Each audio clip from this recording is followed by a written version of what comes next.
decades ago.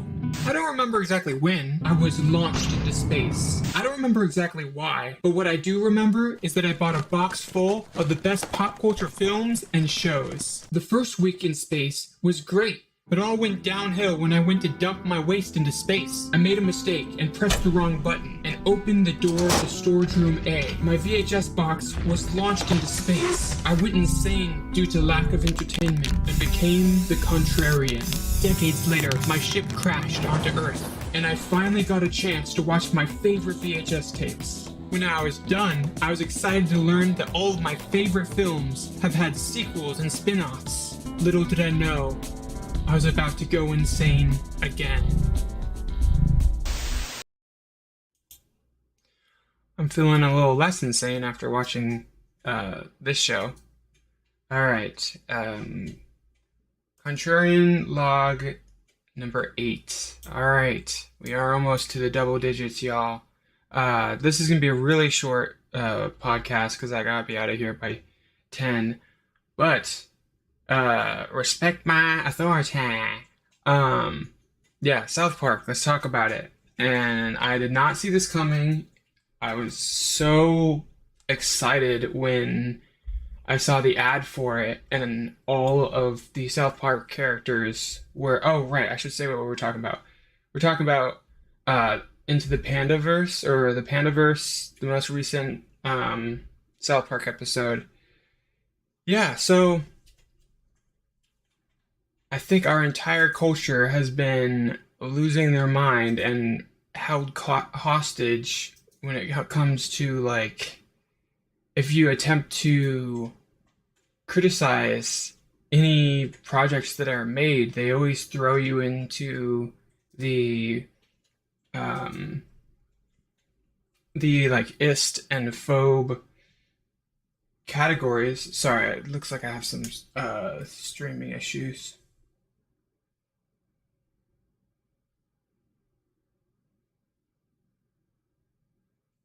Let's see. It looks like everything's right. Alright, I'm gonna move this away. So yeah. So it was great to see that the South Park guys are tackling the subject, and these two people, the creators of South Park,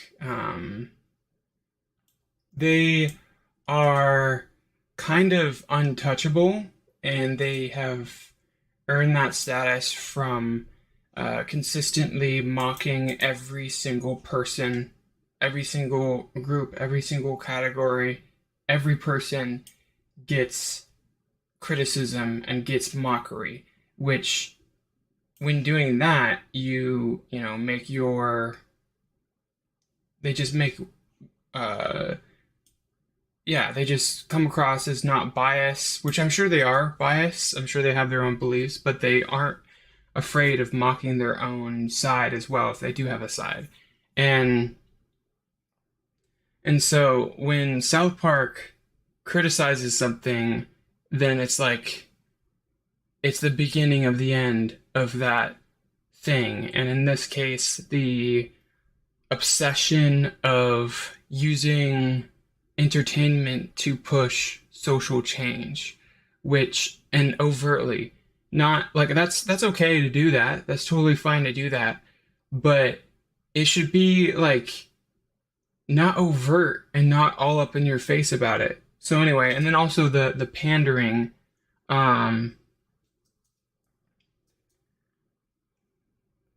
So how do I even want to start talking about this? I don't think I want to go over the episode because I don't have enough time to break down the entire episode. But I will talk about, like, what they did with Cartman and Kathleen Kennedy, and then Cartman Kennedy, and then also mocking the multiverse and AI. It was the funniest thing. It was the most perfect combination of current issues that are being like the fact that the therapist thinks like, oh, you're afraid of being replaced by AI, and then is like, no, I'm afraid of being replaced by a diverse female. And he's like, what? And it's like kind of like the two different people. Like, the young people are annoyed by, like, that all entertainment is terrible, and older people are just terrified by AI. And so it's like, yeah, it was just really funny. Um, and they kind of make fun of both sides. They make fun of the the lazy criticism of modern films. Like, there's like whole entire YouTube channels that just like, if a bad film came out, then they'd make 10 videos in a row about how terrible a specific film is, and and don't really go in depth about criticism or what they could have changed to make it better or anything like that. So they had some valid criticisms in that regard. And the fact that they used, so they had two Kathleen Kennedys because it's a multiverse story. One is the actual Kathleen Kennedy, which I think is the more down to earth one. And then there's the one that's kind of like a combination of Cartman and Kathleen Kennedy. I think it's Cartman Kennedy or something like that. She is like kind of the exaggeration that people like. Her catchphrase is put a chick in it, make her gay, and I want it lame. Like, that's basically the only things this character says the entire time, down to even when she's taking an order for food. She's like, the waiter comes up and is like, here's your food. And he's like, I believe I asked you to put a chick in it and to make her gay. And the waiter says like, yeah, I'm sorry. The chef didn't understand what you meant by that. He's like, I said, I want to put a chicken in it, make her gay, and I want it lame. Like, anyway, so it was really, really funny, and it's kind of making fun of like the exaggeration of the criticism as well. But the actual, like, the more down to earth Kathleen Kennedy, I feel like she's a good representation of like what actually happened, where like obviously she's in charge and she has like all this power because she's like the president of Lucasfilm, and she obviously had some sort of things like, I want there to be more women in this franchise, and then it just kind of snowballed because, of course, someone in like Kathleen Kennedy is not going to be like, oh, okay, we won't put any more women in it and just try to tell good stories. And like the relationship between the fans and Kathleen Kennedy, and like both of them doubling down, where it's like it just gets more and like less and less attention goes to the story and the characters, and more focus goes to like bragging that you put a female lead in it, and how racist and sexist the fans are for hating it, and like almost preemptively.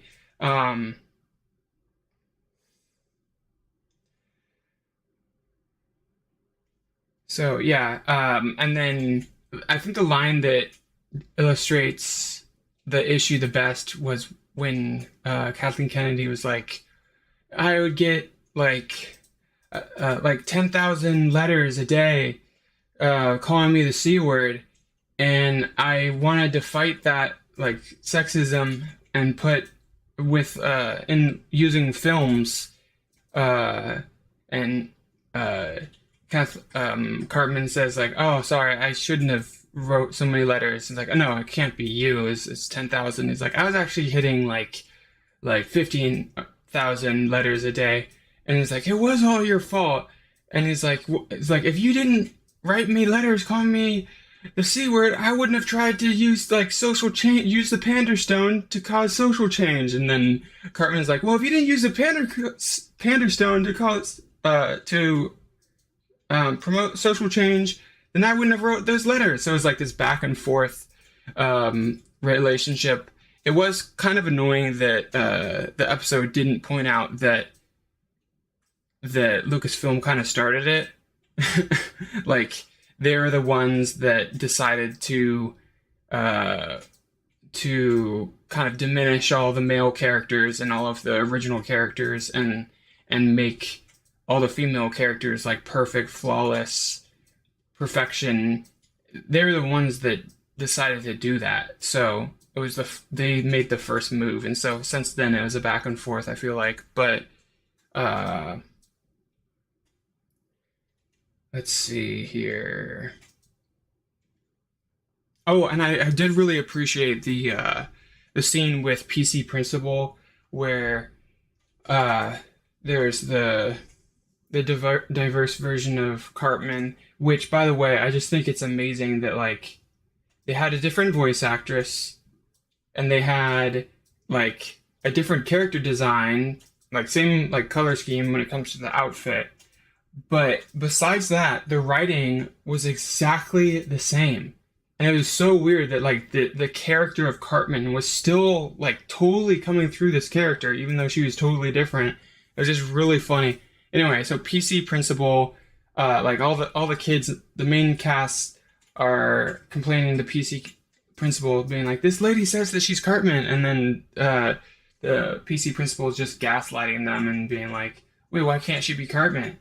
You don't like that she's not white? Do you have a problem with that?"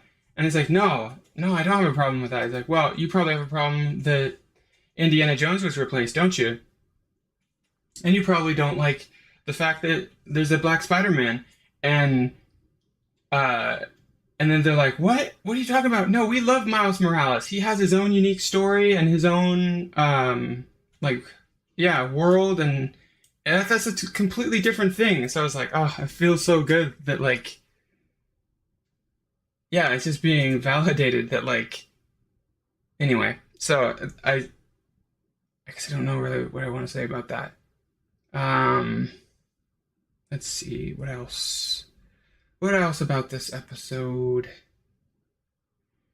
Oh, it's really it's really funny that we like now know what Kenny is saying through the diverse character who can speak.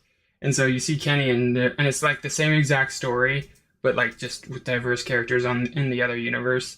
And with Kenny, it's like, and you don't know what he's saying, and then it cuts and it like re-shows the scene, except for like Kenny is actually speaking, and you're like, oh my gosh, you're actually hearing like this character's like personality and thoughts. And like the whole thing, he's just protecting a girl that he likes from getting farted on, and it's like, oh, like Kenny's actually a nice person. Like, anyway, let's see. I feel like everything that needs to be said about this episode is said, and it's just, I feel like the floodgates are just open now, where it was only people on the internet that didn't really mind being accused of being a terrible person that was speaking out on it, and everybody else was like, huh? What? Oh no, it's fine. It's fine. I don't want to be accused of something. But now that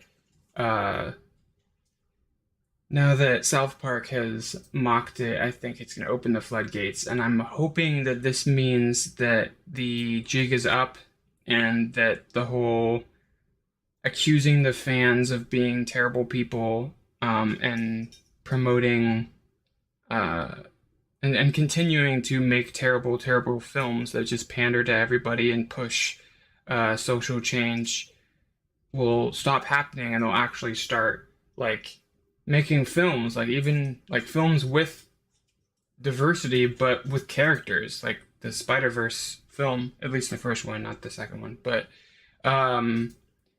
because like we want to have diverse characters in it, but like not just in race and gender. We want to have like diversity of personality and diversity of thought, and just like a bunch of different types of characters. That's what makes shows and movies interesting. But they just pin down like one type of diversity, and then all of them just behave like girl bosses, and have really there's nothing to distinguish. Like in what's it called? Ahsoka, there's nothing that really distinguished any of the main cast. Like, they all behaved exactly the same way. They're just stoic and serious, and it was just bizarre. Whereas like they're not spending any time on the actual personality of these characters, which maybe no one would even notice that there's like some social change being pushed if like the characters were actually unique characters.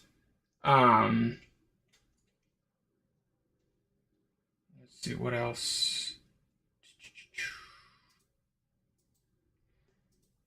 I like the episode also had a side plot of um about AI and Randy like complaining about the fact that he went to college and he doesn't know how to do anything, and all the handymen are becoming billionaires because no one knows how to do anything but the poor handymen. And I love that like all the people. The funniest part was they go to Home Depot to pick up handymen, like undocumented people um, at Home Depot, and he shows up and there's just a bunch of like people there that have been to college, and they're all holding signs that say like, "Oh, I'm a doctor. I'm a reporter. I'll report things for you." And then the guy in the background, it just sounds like a chicken, is like, "Insurance broker, insurance broker." And then the handymen pull up and they're all like wearing bling and like having like high-rise trucks and everything. And it's perfect, like exactly what these type of people would do with their money if they had tons of money, is just have like awesome trucks and uh kind of like white trash bling. Anyway, and then like a Mexican character like pulls up and he says in this super thick accent, it's like, "You guys should get out of here. You're making the Home Depot look all shitty." Like it's like it's so funny.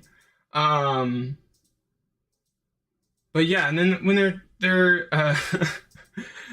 they go to college, they go to their college and they start yelling at them and start tearing up their student loans, and like the college is just sitting there because it's just a building. And then they get a catapult and the handyman comes to build it for like $10,000, and they shoot it at the college and it like breaks a window, and then the same handyman shows up and fixes the college's window. So it's like, oh my gosh.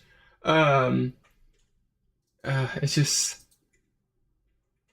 it's so funny. And I like that.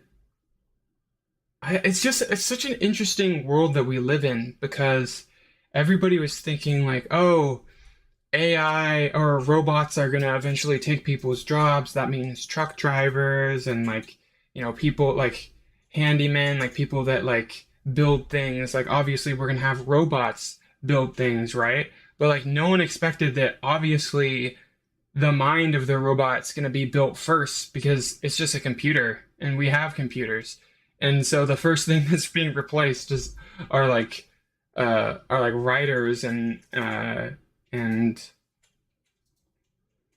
yeah, all sorts of like coders, and like all sorts of like college jobs are being replaced first, which is kind of ironic. I don't think anyone expected that to happen. Um, but it's just the amount of time before they build robots that are like tactile enough to be able to screw in a tiny little screw. But yeah, I have no idea what the world is gonna look like. But let's see, what time is it? Okay, we have only 5 minutes left. But yeah, I didn't really plan much on this episode, and I feel like that is apparent. Let's see. I want to see if there's any comments, because I got my first subscriber. What? 1 subscriber. I'm so excited. I was at 0 for like 3 weeks. Let's see. I'm gonna try to find docs. Chat. Let's see if there's any chats. Alright, doesn't look like it, but that is kind of expected.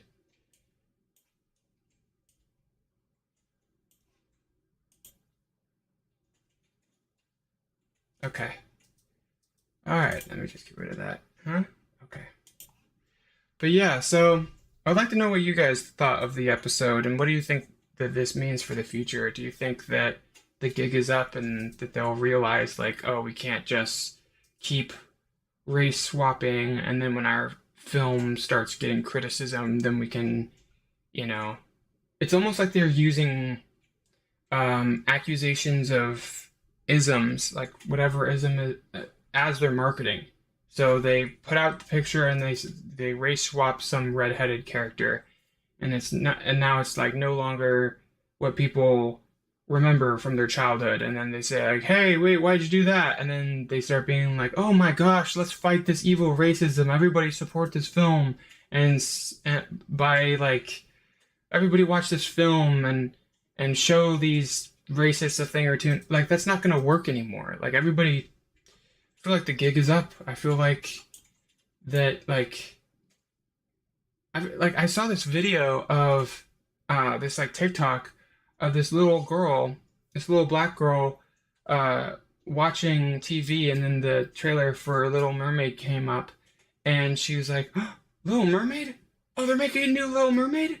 And then she like pauses and she's just like quiet for the rest of the trailer, and then she like turns around and is like, "But Ariel is white with red hair. Why did they do that, Mom?" And it was like, yeah, like it doesn't necessarily like. I guess I had this whole script written that I was planning on doing more of like a more traditional breakdown, where I said like, why didn't they do what they did in the first Spider-Verse film and still have Ariel the way that she appeared in the cartoons, but just make it an ensemble piece like the Spider-Verse film. Just make it like Ariel and her sisters, like the Little Mermaids, like plural. And then have like, you could even have the focus be on the Black Little Mermaid, which could be a new unique character that's based off of, you know, African mermaid mythology, which there is. Like, I don't remember the exact name, but there are African mermaid mythology. That's a what's it called? Like the half fish, half human storyline, like the sirens. There, it's many different cultures have written stories. Like it's like I don't know what it's called. It's like parallel thought or something like that. It's like how every culture has stories about dragons, and they have different names, but they're described to be the same thing. Yeah, and so then you could have brought like a new character, new story, to the world, and then you could have, and then, oh, and look at this, Disney. Then you could sell an Ariel action figure and then another action figure. You could have twice as much money coming in. But I just don't think that, I don't think race swapping is, I mean, the thing is, it's like sometimes it just literally doesn't matter. Like, what's his name? What's the guy with the eye patch? Nick Fury in the Marvel universe. There, like, he's not a bad character. And it wasn't like in your face about it. Yeah, it wasn't. That was done back in the day where they weren't trying some sort of thing. They were just like, oh, this actor is really popular. Let's have him play this character. And it was just because they wanted to star power of, oh geez, his name has just left me for a second. For some reason I'm just for some reason I'm like Mace Windu. It's like, no, he just played so many characters that only his character names are popping in my head. Anyway, I think they just did it because they had that actor had star power and they wanted to attract people to the movies. So it's just when you do it with the wrong intentions to make it into like tie it into your marketing campaign, it's really inappropriate. And I hope that in the future people look back on this era and think like, wow, that was very inappropriate and kind of racist, but not in the way that they were claiming back then. I hope that's the legacy of that mindset which hopefully will die off soon. Anyway, all right, it's 10:01. I gotta go. Sorry for the sporadic, random thought patterns. I should have spent some time to collect my thoughts, but anyway, have a good one, everyone. Bye.